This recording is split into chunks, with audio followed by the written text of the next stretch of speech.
રક્ષણાત્મક રિલેની વિશ્વસનીયતા સુધારવા માટે યોગ્ય પગલાં સૂચવો. તો પ્રોટેક્શન સિસ્ટમ એટલે કે રક્ષણાત્મક રિલેની જો તમારે વિશ્વસનીયતા વધારવી હોય તો અમુક વસ્તુનું ધ્યાન રાખવું પડે. જેમ કે રિલે સિસ્ટમની એક સારી ડિઝાઇન હોવી જરૂરી છે, કેમ કે જેટલી સારી ડિઝાઇનની હશે રિલે સિસ્ટમની રોબસ્ટ અથવા તો પ્રોટેક્શન જ્યારે ફોલ્ટ થતા હોય અથવા તો એબનોર્માલિટી આવતી હોય એને સહન કરવાની ક્ષમતા એની અંદર હોવી જોઈએ.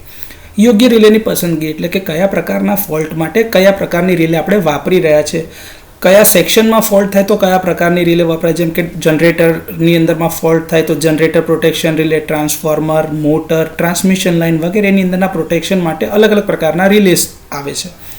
રિલેનું મટીરિયલ સારું હોવું જોઈએ અને યોગ્ય સાધનોની પસંદગી કરવી જરૂરી છે.